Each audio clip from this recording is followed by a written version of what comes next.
You wanted the best. You've got the best podcast. The hottest podcast in the world.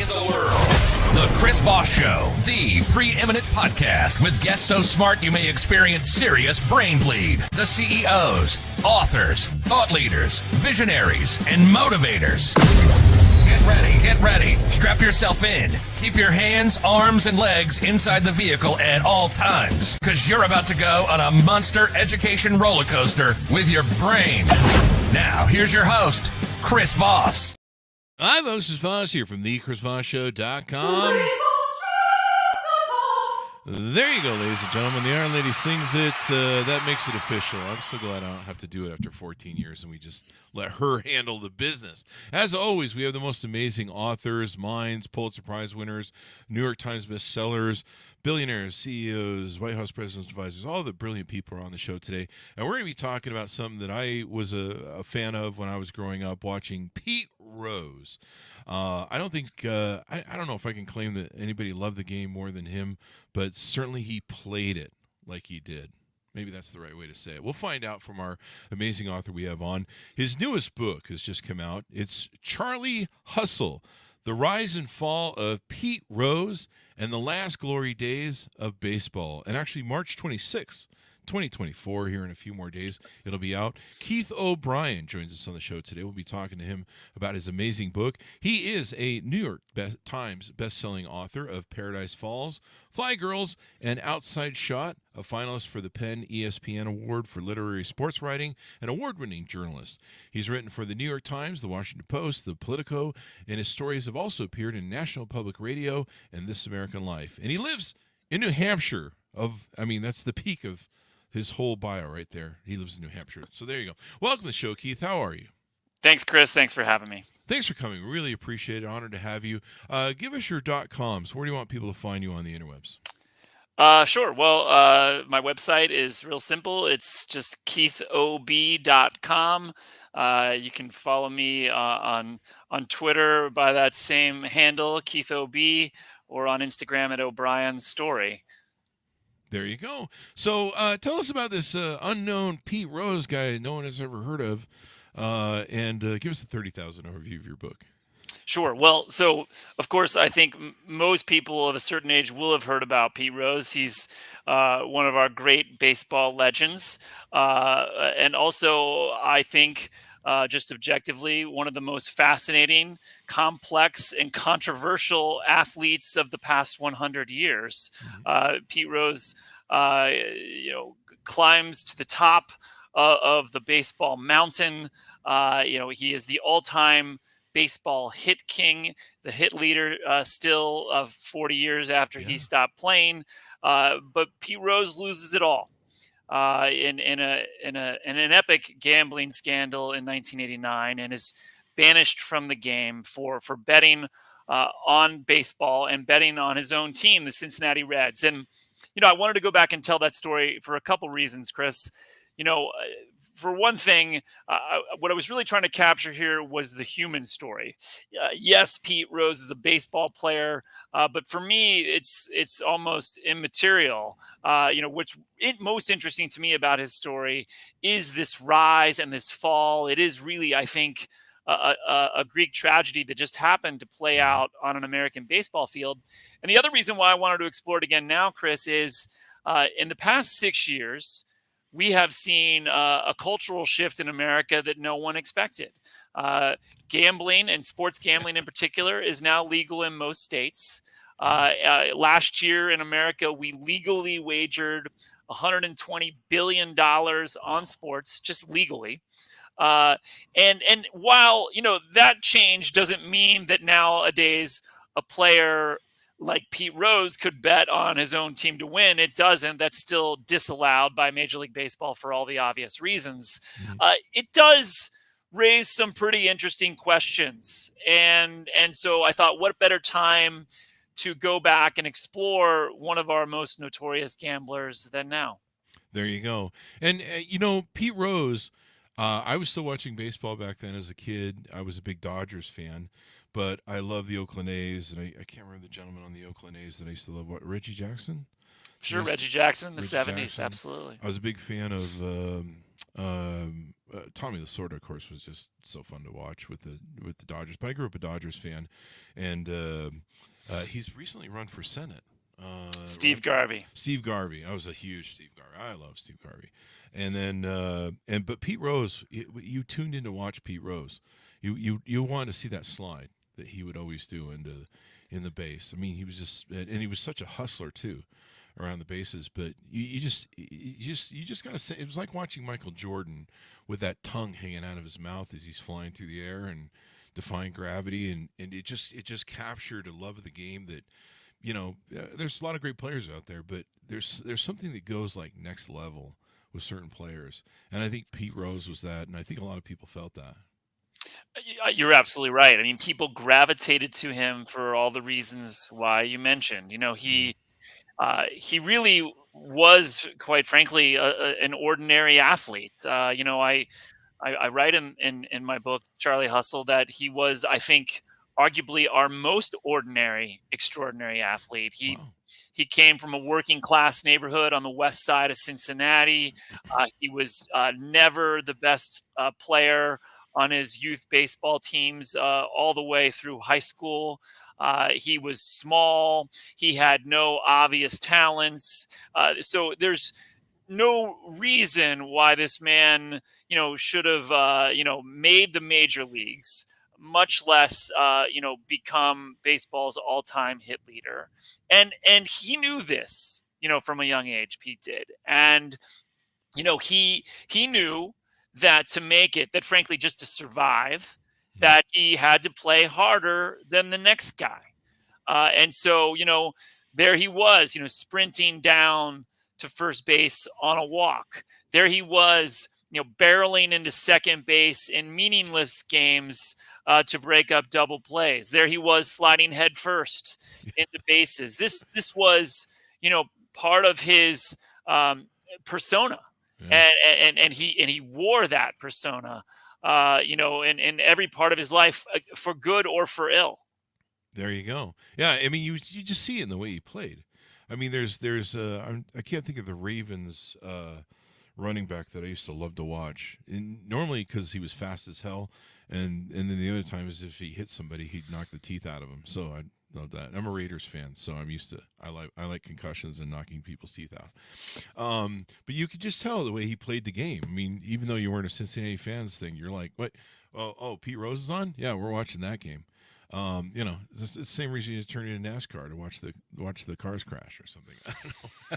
Yeah, you're right, and but that's that same persona that I mentioned before, and that thing that you loved and that fans loved. Mm-hmm. It propelled him to all this success onto the field and made him a star on the field.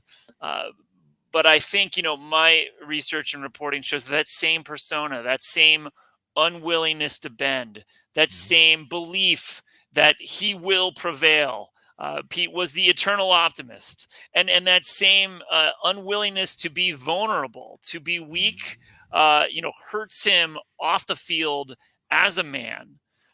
So that when he begins to propel into gambling and into gambling addiction, again, I believe my research shows, he can't reckon with it. He can't be honest about it. And that inability to do so is ultimately what will doom him to failure.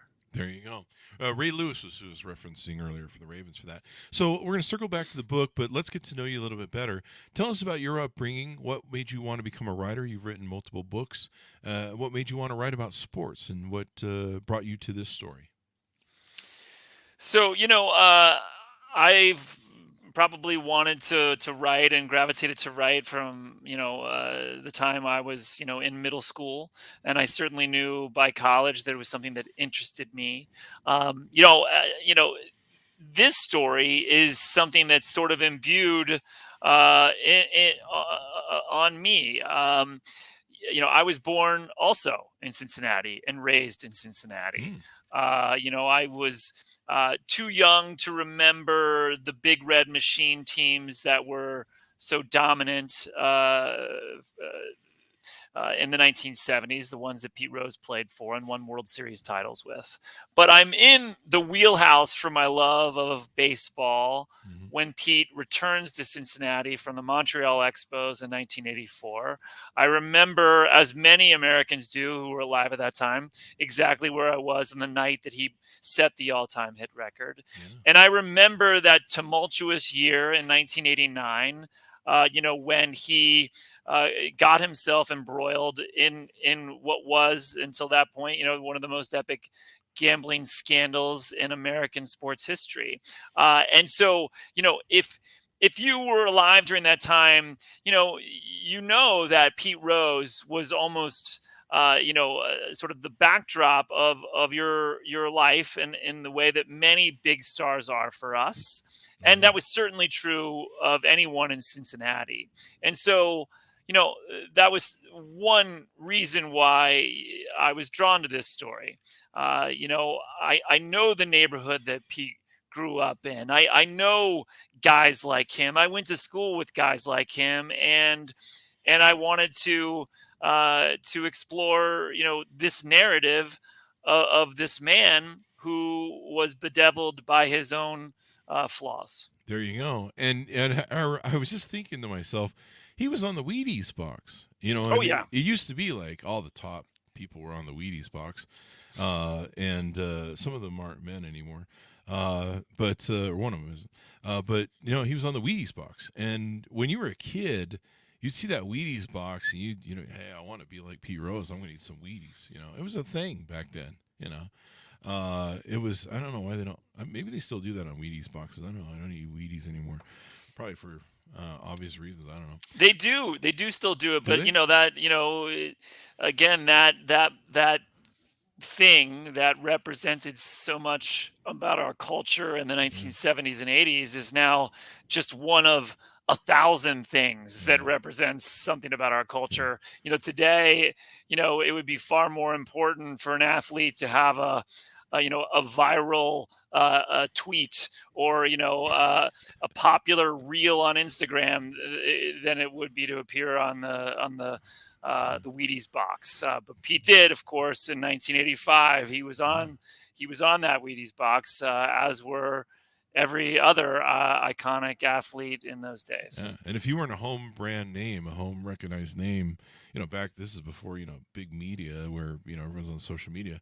And that's how you became a home, everyone knew who you were. You're on the front of the Wheaties box. It was kind of a thing back then. So there's a lot of books on Pete Rose. What do you feel sets your book apart, et cetera, et cetera? Well, for Charlie Hustle, there are several things that sets it apart. Number one, Pete Rose has never spoken to an author for a book over which he did not have editorial control, which he did not for this one. Oh, wow. And Pete did grant me 27 hours of interviews before he stopped calling me back, before he shut down. I also interviewed for this book many people who have never spoken before. Wow. 3 different men who placed his bets on baseball, granted interviews to me for this book, as did dozens and dozens of other people. And so, what I really wanted to do was sort of capture the full scope of the Rose story and do it in a personal, intimate way. And so, I think for all of those reasons, this book is different. And every time my reporting sort of cracked open the door to a room, let's say, that we had never seen before, I liked to linger in that room. And so there are scenes, stories, moments, important ones that would ultimately shape this man, that are in this book for the first time.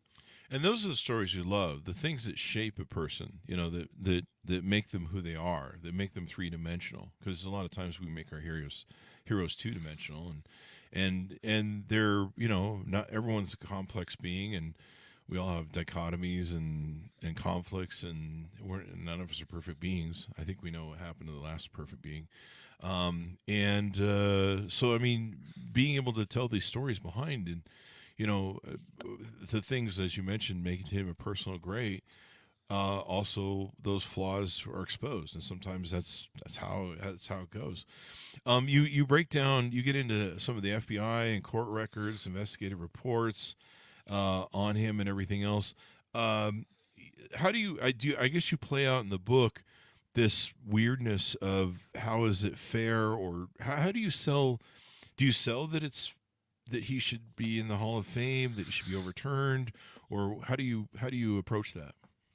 Yeah, I want to make clear, that one thing that makes this book different from most that have come before is I'm not here to take sides. I'm not here to make an argument for Pete Rose or against Pete Rose. This isn't about his Hall of Fame status. That's not why I wrote it. Um, Pete's not on the ballot at the Hall of Fame in Cooperstown. He's not going to be on the ballot at the Hall of Fame in Cooperstown anytime soon, maybe ever. It's a hypothetical built on a mountain of hypotheticals. Yeah. And in fact, the whole question about his Hall of Fame status is really just sort of addressed in effectively the final act of the book. So, so the book doesn't take sides on that. And that was intentional, because one thing I learned early on as a journalist is, don't tell people how to feel. Mm-hmm. Don't tell people, what happened. Show them what happened, and then people can figure out on their own how to feel. And so, that's what I hope this book will do is give folks a prism to look at Pete Rose through historical interviews, interviews with people who were there, interviews with Pete Rose himself, documents, federal court documents, and voluminous investigative documents, and then they can make up their own minds about what they think about Pete Rose. Do you feel that Pete Rose now, in your discussions with him, 27 hours, that's pretty awesome. Do you feel he recognizes some of the fallacies and shortcomings of his personality at the time? Fame is a hard thing to ride. And of course your desire for it. And of course, addiction is addiction. It's a tough road if you have addictive personality. Has he come to Jesus with it? Has he recognized it? How does he feel these days? Well, yeah, that's a big sweeping question. Pete, sometimes, like a lot of famous people in particular, doesn't always have the best 30,000 foot view of himself. He believes that he apologized for his mistakes 20 years ago. He believes that the world should have moved on 20 years ago. And he's right about that in a certain way. He did write a book in 2004 in which he finally, after 15 years of lying, he came clean to a point and admitted that he had bet on baseball and he had bet on the Reds. But that memoir is a very shallow, superficial version of the truth, in my opinion.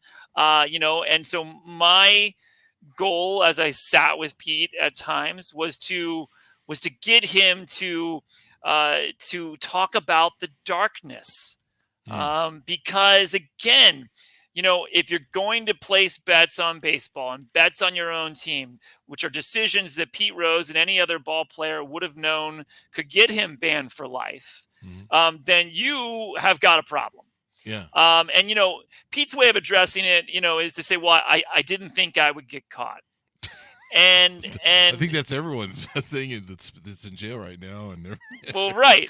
And there's the hubris that's involved. And by the way, hubris is often at the core of many historical mistakes, both by humans and nations and government. It is often the biggest flaw one can have. So his hubris makes him believe that he's not going to get caught. Of course he does. Mhm. And, this is a critical moment. It's February 1989. He's the player manager now of the Cincinnati Reds. He's no longer a player. He's no longer a player. He's just the manager of the Cincinnati Reds in 1989. And, he's called to New York by the outgoing commissioner, Peter Ueberroth, the incoming commissioner and current National League president, Bart Giamatti, and Giamatti's deputy and close friend, Fay Vincent.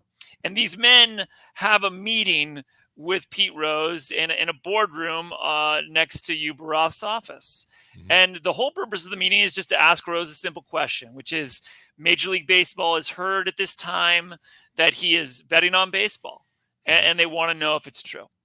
And Pete lies that day. Wow. This is not part of the book, but it does help, I think, offer perspective. The two biggest challenges to any gambling addict getting help are documented in peer review research. The first one is shame. Yeah. Shame is the first one. Mm-hmm. And second is indebtedness, being in debt. Mm-hmm. And I believe that Pete had both of those things. I know that Pete was in debt in 1989 and had been to bookies for many, many years. Wow. So the fact that he can't be honest there, we can say is a character flaw, and it certainly is, and it will cost him. But I think it's also the sign of an addict. Mm-hmm. And later, this comes up again, because 2 months later, Major League Baseball has now conducted its own investigation with a former Justice Department prosecutor leading the way, a man who has put congressmen and mobsters under indictments. This man, John Dowd, would say that the Pete Rose case was the easiest one he ever prosecuted. And in 8 weeks, he unravels years and years of lies. Wow. And he goes to a second meeting with Pete Rose, this time a legal deposition.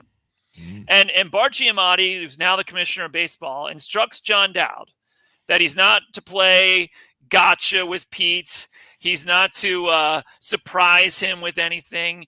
Bart Giamatti instructs John Dowd to show him everything. Mm-hmm. Show him the preponderance of the evidence they have gathered.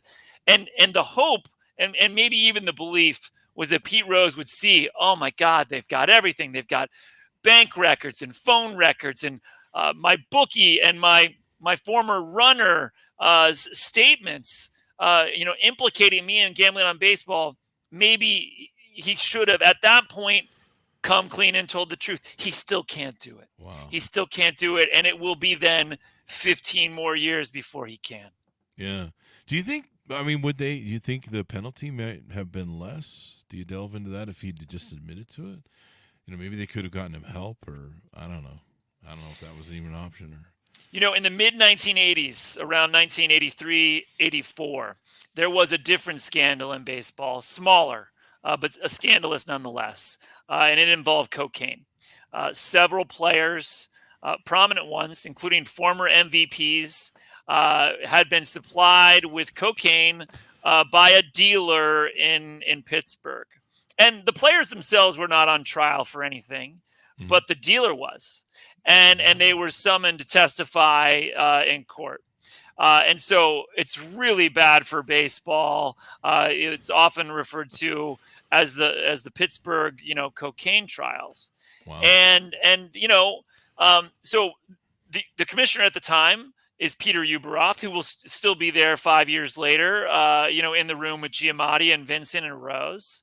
Ueberroth has to figure out, how do I handle this? How do I punish or not punish these guys who are now testifying in court that they have been supplied with cocaine, in some cases, for years. Wow. And Ueberroth ultimately decides that no one's going to be suspended. No one's going to be banned for life. They've paid a price publicly with the trial. And instead of suspensions, and banishment. Each of them are asked to give a portion of their salary to drug treatment programs, There you go. and they move on. Wow.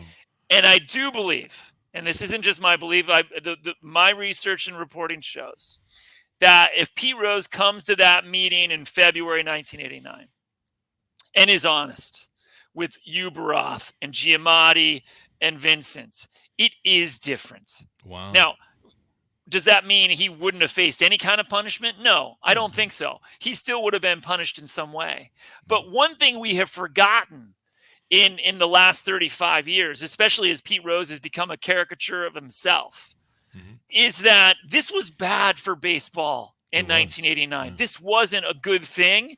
Pete Rose was one of our iconic heroes. And so for that reason alone, baseball would have done everything it could to save Pete Rose. And by the way, Chris, we find ourselves in that very situation perhaps right now. Yeah. I mean, just late yesterday, the Los Angeles Dodgers fired the longtime interpreter of Shohei Ohtani, who is not just Major League Baseball's highest paid player, he is the world's most famous baseball player. Wow. And the Dodgers fired his interpreter because it has been learned that Shohei Ohtani and the interpreter are connected in some way to a bookmaker, a bookie, an illegal bookie in Southern California.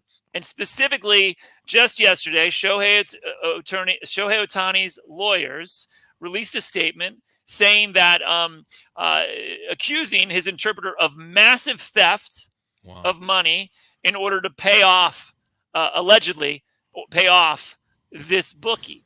And so, here we are again. The world has changed. Gambling is legal. It's everywhere. Yeah. And yet illegal bookies still operate in the shadows. And 35 years after Pete Rose, was banned for his sins, we have yet another gambling scandal. And just like the Rose scandal in 1989, no matter what Ohtani did or didn't know, this is also bad for baseball. There you go. I mean, yeah, you have all these. I mean, I was really surprised. The NFL was so resistant to bring a team to like the Raiders to Vegas because of the gambling thing, and you're just like, there's still a lot of gambling going on. I don't really think we're the problem. But DraftKings and FanDuel and all these things. I mean, just the embrace of it has just been kind of insane. And I lived in Vegas now for 20, 25 years. And here we have a lot of gamblers. It's reported it's like 15% of people that have gambling addictions problems here. I think it's more like 30, maybe 25. It might be worse now with all the legalization of it. But I've known a lot of those people that have addiction problems. I've known people that have alcohol addiction problems too that drove them to their death. But the thing with gambling is it doesn't kill you. It like heroin or cocaine or whatever your drug is that you're doing or alcohol. You'll live for a long time and you'll do all the wrong things. And there is shame to it, and there is denial. And I've had friends that I can't be friends with anymore. But they struggle, and so I kind of understand Pete Rose's mentality with battling with addiction. Maybe in a woke sort of society that we're in now, where we're all like, well, we should forgive people for their trauma and their issues. I mean, it seems like he was, at the time, okay, drop the ban hammer, but there's a point now I think where you can say he suffered enough. We understand mental health and addiction maybe a little bit more. Online gambling is here. Let's let the guy in the Hall of Fame. I mean, at least put him on the dealio. Let's not give him a lifetime ban. And the other thing I wanted to get to is I think you're right. You put in the last glory days of baseball. His banning and closure out of the game was one of the things that drove me from baseball. It was probably one of the last straws, other than I think the strike was the last straw, whatever that strike was back then that drove 1994. Yeah. And but not seeing him, playing the game, being involved, it killed a hero. basically what it did. Whether it's appropriate or not, as you talk about in your book, it still killed a hero, and it took away the glory of the game, the love of the game. Everyone looked up to him, and I think it painted itself onto baseball without maybe them not realizing that it tarnished baseball's image, and maybe not hitting him so harshly would have tarnished it less. I don't know, but it affected my watching of the game. Well, Pete's choices that he made in that moment in 1989 certainly affected the punishment he received. But I will agree with you on this. For me, it's not just that Pete is a fault line in baseball. I think he's a fault line in American sports. 1989, his banishment in August 1989, I believe, is a fault line in American sports. It sort of divides the era of heroes from the era of the cheaters. I think everything that comes after that, we're always asking, is it real? Is it true? What are they taking? What are they using? And I think there's some irony that in the summer of 1989, when Pete Rose was being investigated for gambling on the game, which was the right choice to make, players are already injecting themselves with steroids. Yeah. And there's no investigation happening whatsoever. Oh, wow. And that wave of players that is coming, taking steroids and then other even more efficient performance enhancing drugs will completely destroy the statistics and the records that meant so much to baseball and meant so much to history. It will make a mockery of many of those numbers. And I think you can draw a straight line from all of that, Chris, to the rule changes that Major League Baseball just made last year in order to bring more movement back into the game, in order to bring more base hits back into the game, in order to stop players from trying to swing for a home run every time, because when they fail, they're striking out, and that's boring. So, for all of those reasons, I do think Pete Rose in 1989 is a fault line, and that's just another reason, why I wanted to write Charlie Hustle. There you go. And I agree with you. You look at how, and maybe Pete Rose's example and how it hurt baseball with such a harsh ban contributed to, Michael Jordan, what was it? He had to go 2 years and play baseball or something. Who am I thinking of that was in basketball that had to go? Was it I don't remember who. Well, Michael Jordan went and played baseball, and there's lots of rumors and conspiracy theories about why, but nothing proven on that. Yeah, it seemed like it was kind of a penalty for being caught for gambling, and then I think there was a couple other people that had to do that, either in basketball or I don't know, maybe football, or was it football? I don't know, but it seemed like other people got off. I mean, certainly Michael Jordan, got off on gambling. But yeah, the doping era I think was the most, to me, that was worse than the gambling thing that Pete Rose did, because those guys were totally faking it, the Lance Armstrongs, and all those guys with an asterisk that I guess maybe they'll end up in the Hall of Fame if they're not there already in baseball. Once you found out that they were juicing, I mean, you're just like, and cheating, you're just like, how is that worse than Pete Rose? Well, I think, it's hard to compare the two. Both are obviously wrong. If you had 15 or 20, or let's just say 50% of the league, placing bets on games, that's also incredibly corrosive. But I agree with you.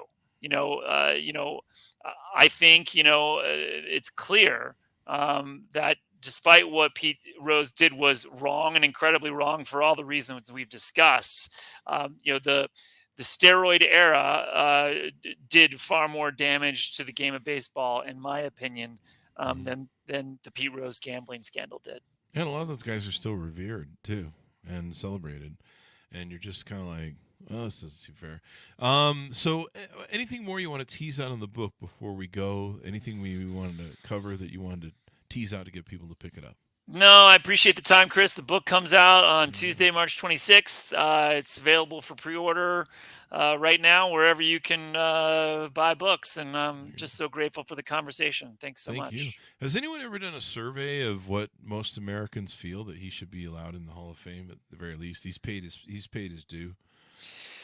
There have been many surveys done over the years, and as time has gone on, the surveys and the answers have changed. You know, the bottom line is the opinion is split.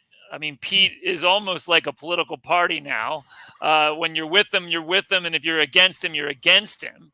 Yeah. And that has borne out to be true over all these many decades. But I will say, whether you love Pete Rose or you hate Pete Rose, whether you think he should be in the Hall of Fame, whether you think he's earned every bit of his life in the hinterlands of his sport and should remain there, I think this is an important book that captures who he is and what happened during this window of time when baseball still did mean so much here in America. It did, and I think it hurt the game. It drove me from the game. I know that personally. And that and a few other things. But I remember about 10 years ago, I was in Vegas, and I was up in the northwest part where it was like the end of the earth of when the city meets the desert, going up to the Alien Highway. And there was a little baseball shop that had just opened up, or card shop, or comic shop. I don't know what it was. But they had Pete Rose there to sign autographs. And they had a big banner they put up, and he was signing autographs for either $35 or $50. And I remember seeing it disappointed, going, Jesus, Pete Rose, $50 for an autograph. I mean, that just seems like a crime. But it probably, and it was out in the middle of nowhere too. And I'm like, geez, wow, he's definitely paid a price. I mean, I think anybody could look at it and say he's paid a price. Come on, let's accept people that have addiction problems. I mean, at least he earned all of his stuff that he did. He wasn't juicing and stuff. So thank you for coming on the show. We really appreciate it, Keith. Thank you, Chris, for having me. It was my pleasure. There you go. Give us your .coms so you want people to find you on the interwebs. Yeah. Well, my website is keithob.com. I'm on Twitter at the same handle, KeithOB, and you can follow me on Instagram at O'Brien Story. There you go. Thanks for coming on. Thanks to Moranis for tuning in. Order the book wherever fine books are sold. You can pre-order it now for March 26, 2024. Charlie Hustle, The Rise and Fall of Pete Rose and the Last Glory Days of Baseball. And let's get him back in the Hall of Fame, please, people. I mean, let's just fix it. There you go. Thanks so much for tuning in. Be sure to go to goodreads.com/Chris Foss, LinkedIn.com/Chris Foss, and Chris Foss1, the TikTokity. Thanks for tuning in. Be good to each other. Stay safe, and we'll see you guys next time.